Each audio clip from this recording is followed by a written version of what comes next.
again. I know it's a long time no see. Very long time no see.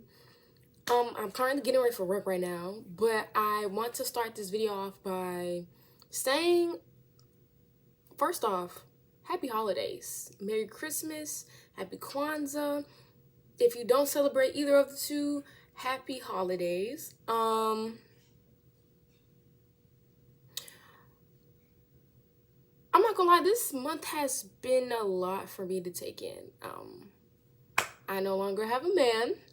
I know the last video, I ended off by saying, oh, my man calling me? My man not calling me no more because I no longer have a man.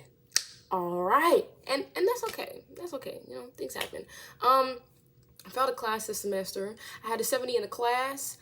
I failed the exam. Failed the class. I don't know what my GPA looks like, but honestly, I'm not gonna beat myself up over it. I don't care to shame myself for it. I do plan on transferring schools. I feel like, first off, the school I'm transferring to is the school that I was looking at first anyway, for the program I'm transferring for or to anyway, but because housing was a big factor and Kennesaw had more housing, it was like, oh, yeah.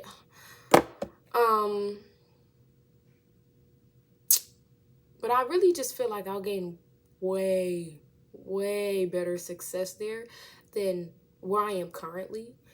And I'm very excited for that. So, good news. I got a second job at the top of this month. You know, both of my jobs are in the same industry, so they have the ability to pay very well. Very well.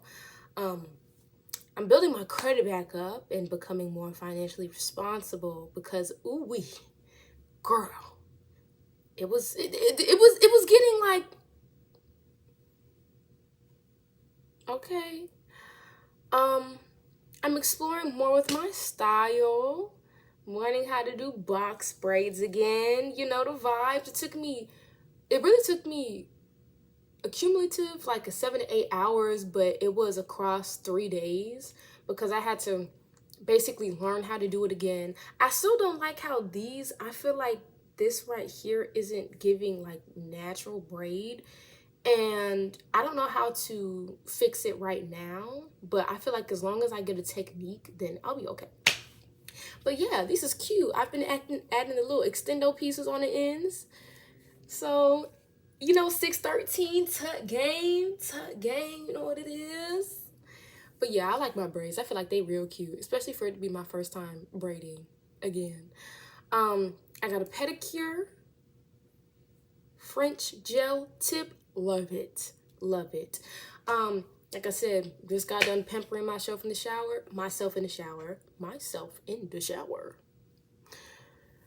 Doing my whole routine. Lotion, oil, freaking.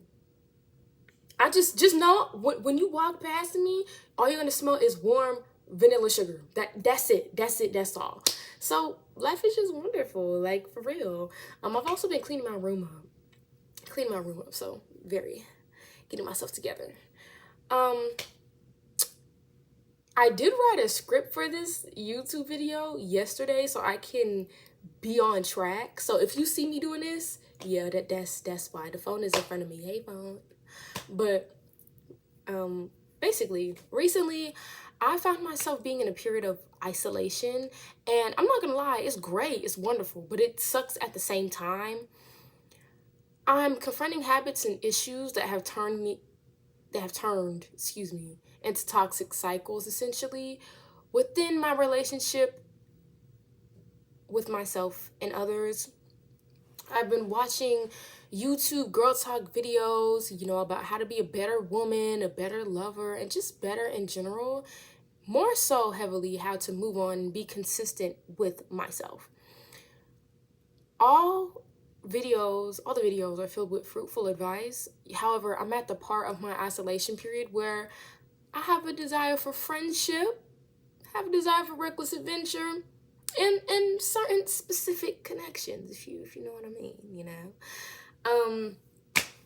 But with this desire, I've allowed it to lead me to make decisions from a place of lack. And I don't like that. I'm making experience from a place of I want this experience and this person may provide it to me. So I'm going to try and do this with them. Although that person is not good for me to be doing anything with, even being friends with. The kind of person, the type of person. And then also, because I'm doing it out of lack, I'm also doing it out of sin. The intention is sinful, and therefore it's just not set up to be good in the first place. It's also because I feel extremely lonely. Like, I'm not really getting any human interaction outside of going to work. Any physical human interaction, I should say, outside of going to work, that would make this period easier to cover up or deal with. And that's the problem itself, because we don't cover up problems, we face them head on. I know hella people, though. I know hella people, but it's not many who I can call and just hang out with or discuss my feelings, or, go out to a restaurant and eat and just be around other people, especially to help me get over the, or help me start to heal from the relationship that I was in. It ended mutually, but it's like that was the only person who I was really getting most of my, I'm hanging out with you not all day, every day. It was like that at one point, but I'm hanging out with you for the most part. Like, I'm being around you for the most part. Like, I'm just you. And it's just like, now that I have to, I cannot depend on them like that anymore. It's like, everybody look to the left, everybody look to the right. Like, it's just me for real. And it's been hard to deal with. There's so many people who don't really know me and only know the part of myself I put on the most, which is an exemplified version of my most personable traits. It's like, oh, I'm giggly, I'm bubbly, I'm fun, I'm crazy, sexy, cool. Like, I'm all this. And that is who I am, but I'm also like, oh my gosh, sad. Like, oh my gosh, going through something. Like, oh my gosh, in need of assistance. And because that's not my front per se, because that's not the costume that I put on, it's like rigid. Like, every interaction for me is rigid, because it's like, okay, I'm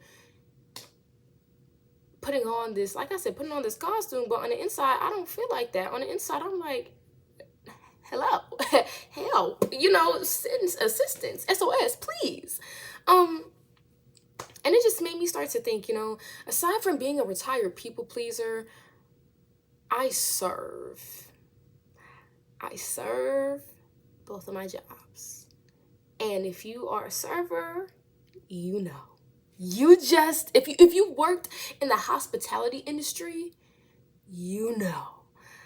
I am putting on a front every day to deliver chicken and fries to people that I hope pay my rent. Like, oh, you gave us such a great experience, here's $20.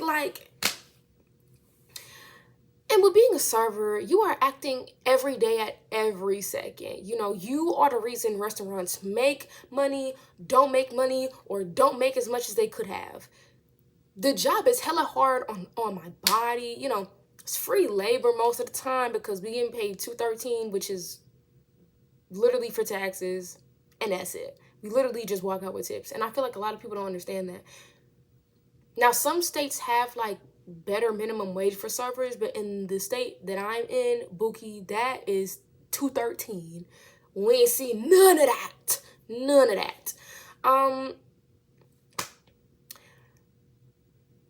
I'm just constantly giving. I'm constantly giving.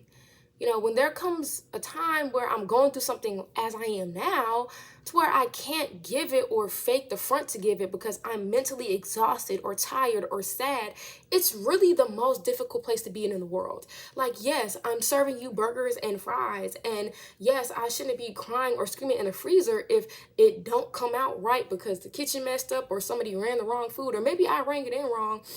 It's just like, girl, I don't even have the energy to be like, oh, I'm so sorry. Let me fix that for you, Bookie. It's just like, all right, I'm gonna go fix it.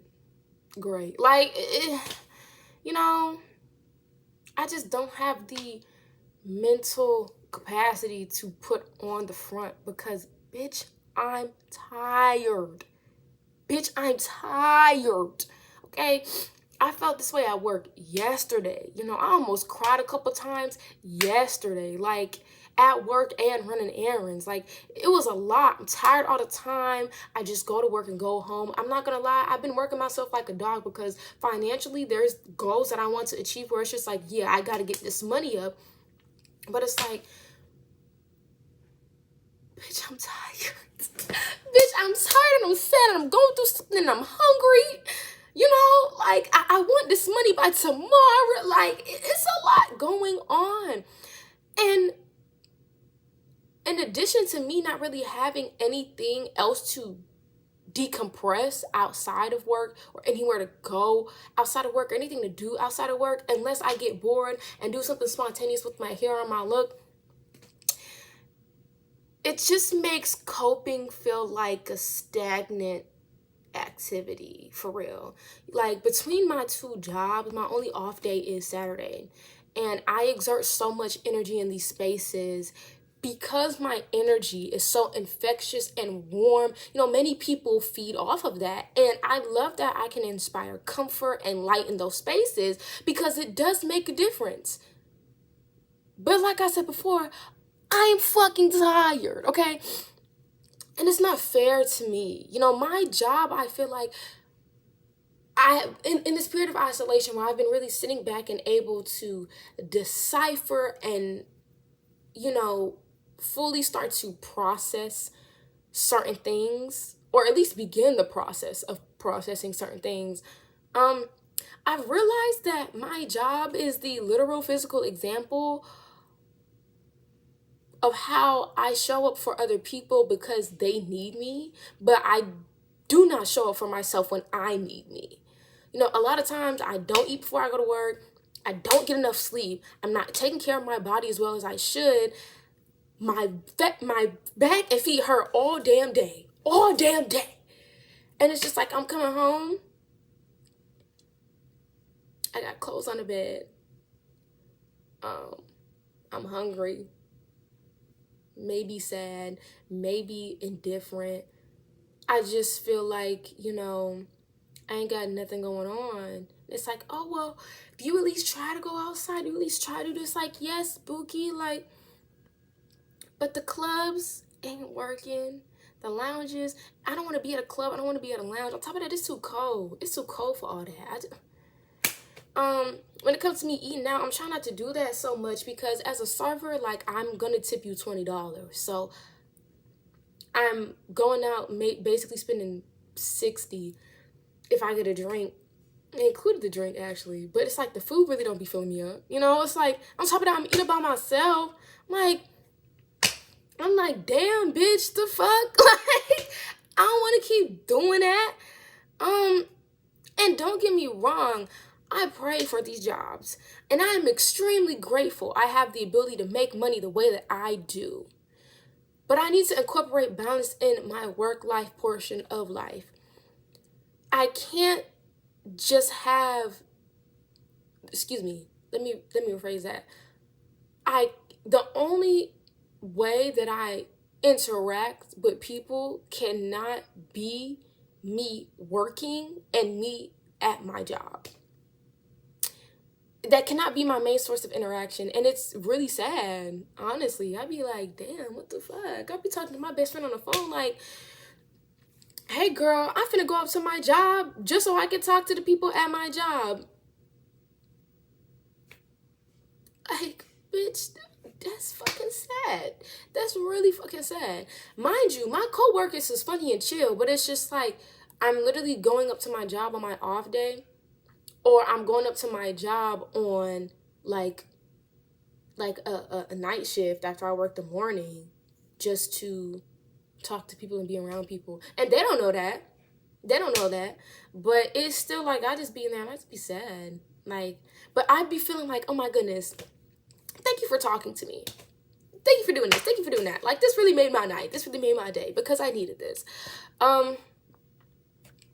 Also, I feel like I've just been dealing with life. Like, I've just been dealing with school. I've been dealing with jobs. I've been dealing with my emotions, but not living my life. You know, I've been allowing myself to suffer in comfortability. You know, I go to school and work, and then boom, it doesn't require nothing else for real but to apply myself.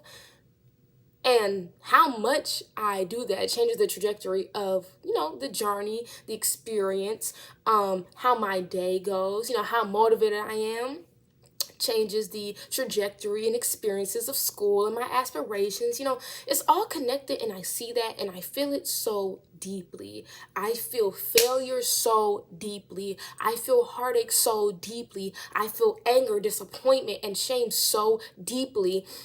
And at times, I allow it to paralyze the complete shit out of me. I allow it to scare me away from the leaps of faith I have to jump to get to the me that's the light at the end of the tunnel. You know, I become insanely frustrated at myself. I begin to compare and dig myself in the deeper part of the I'll never be like them, so it won't happen to me hole.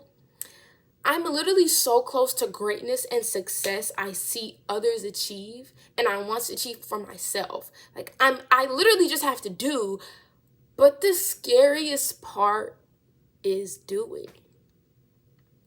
I had a dream a week ago. All my dreams is vivid. I feel like all my dreams be messages, to be honest. Like, I'm very sentient, if that's the right word, in my dream. I'm conscious in my dreams. Honestly, when I go to sleep and I dream, it just feels like I'm waking up in another reality, just living within the realms of that.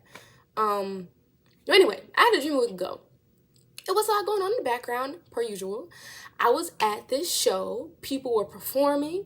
After, it was a place where we could buy vintage clothes and trinkets. And there was some cute shit. I was like, sometimes I'd be mad that I can't take the things from my dreams into reality. It's like, oh, boop, now I got a purse. You know, there was one time where I won the lottery in my dream. And when I woke up and I didn't have that money, I'm not gonna lie, your girl was pissed as shit, but life goes on. Maybe it's also like, you won't have this now, but you'll most definitely have it later. That's how I look at it. But basically, all of a sudden, like 10 people get to talking about life and their experience. On the other side of the mini crowd that's talking about life and experiences, a celebrity and his crew of people start going through beats and like just trying them out.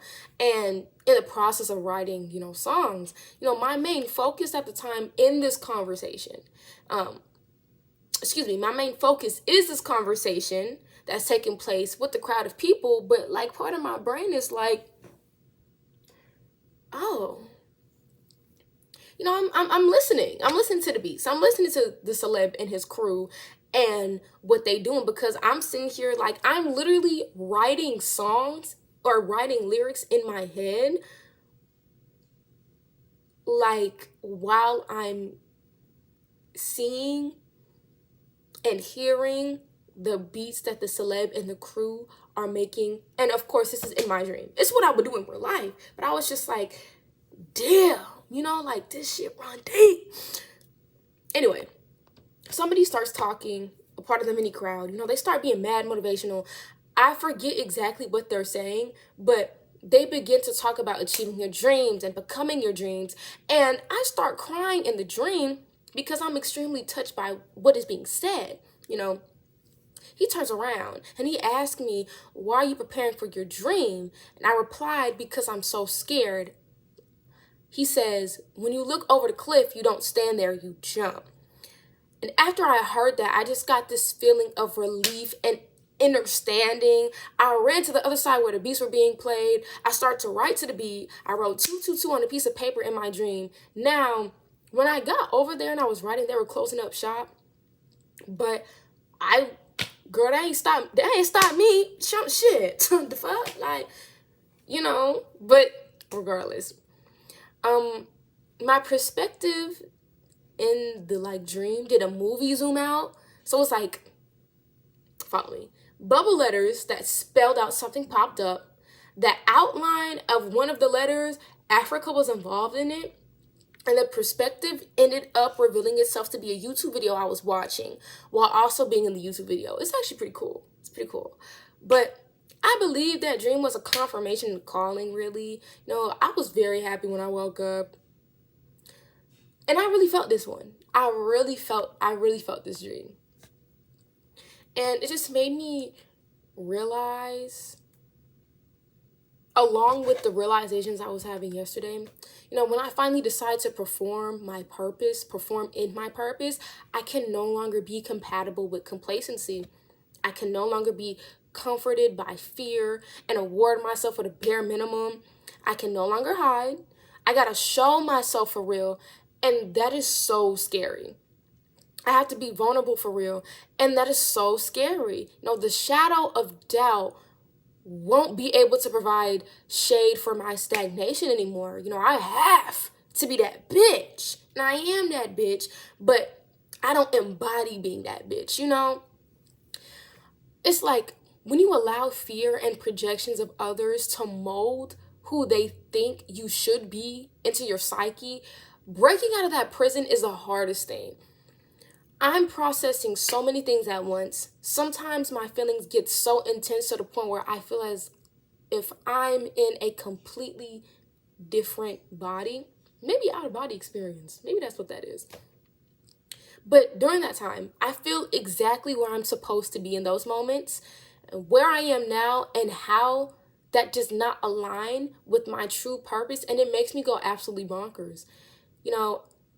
The gift of greatness is so heavy, and I'm extremely grateful that I'm marked with it. However, the curse of thinking I won't achieve that is the main reason why I'm so scared.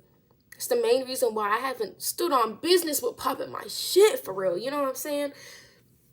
While I was going through this very intense feeling yesterday when I was outside the parking lot in Walmart, I wrote a note in the car explaining how this feeling feels to me as follows. I have so much blood boiling in my veins. It's my ability to create that I submerge under work, and money. I can feel the new me forming and breaking from the barrier of see-through, slinky skin. The mold of expectations I compartmentalize myself to fit through no longer exists. I feel so many emotions at once, and it's so beautiful and destructive. The person who I am is at the end of the tunnel, and I'm so ready to follow her. It's devastating to leave this old me right now. It's like I'm breaking up with myself. I scroll and scroll all day and see what my peers are doing, and that's the problem. I compare and contrast my promise for perfection. And where has that gotten me? Fucking nowhere. I pacify my emotions when they become this strong. I pacify my emotions when they become this strong. I pacify my purpose because I am so scared of letting myself down and my dreams just being another piece of delusion. But I know I'm not meant to be regular. I was not made to be regular. I wasn't. And it's very comforting and terrifying to truly know that. And how does this feeling make me feel physically? Free falling off of the highest building to realize I can fly. Not ever to cause me harm, but to ensure I acknowledge and fully understand who I am. I am a creator. And that's what I wrote. That's what I wrote. And if I'm able to put a link down to the video that I was watching when I was in the shower earlier, that literally confirmed the line where I said, it's devastating to leave the old me right now. It's like I'm breaking up with myself. I will. But in that video, she was basically talking about how God is calling people to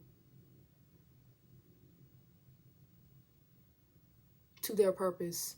The video was titled like, "It's about to get real. God is calling you to your purpose," or something like that.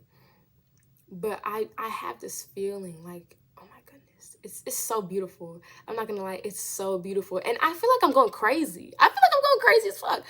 But to just know what is on the horizon for me, as long as I take these steps, it's all I need to do. It's like I cannot turn into a pillar of stone. I cannot look back. And that was also the main thing that she was saying for a minute. She was like, God is telling me to tell whoever, do not look back, do not look back, do not look back, do not act based off your old habits, your old ways of thinking, because you cannot come to the kingdom of God if you keep on going back, boo. If you keep on going back, like, she also started telling the story of the Israelites and how they were delivered from Pharaoh, and how God delivered them from the Pharaoh, and how they kept, like, once they were delivered, they kept complaining. They were just like, oh, you know, we in the wilderness, but when we were under Pharaoh's rule, we had food, we had this, we had that, whatever. And she basically made the point of like, you start romanticizing a past situation because you forget the bondage that you were in, and you start to forget that you prayed to be in the predicament that you are in now. You prayed to be away from this person. Like, you prayed for this, you prayed for that. And I'm not gonna, like, call me out for real. I was like, and I did pray for this, and I did pray for that. And all in all, because we hit on 30 minutes, and I got places to be before I go to work. But all in all, I just want to say, like, I don't want to be a head ass to be like, this is the year that blah, blah, blah, blah, blah, blah. But this is the year for me, for real. Next year is the year for me, for real. I feel like I finally solidified who I am to myself. And I'm not only standing on business with that, but being comfortable in the thought of failure. And it's so refreshing, because now that I've reached that, I feel like I'm unstoppable, honestly. But yeah, that was my 2 cents. That was my 2 cents on the gift and the curse of greatness. I hope y'all have a wonderful day. I hope y'all have a wonderful holiday. I hope y'all, you know, eat as much as you want, get the presents you want. I hope that God gifts you with the things that you need. Actually, not even things that you want. I hope God gives you with the things that you need. And I hope that you are in an area where you can accept that and move forward. Move to your greatest self. But yeah.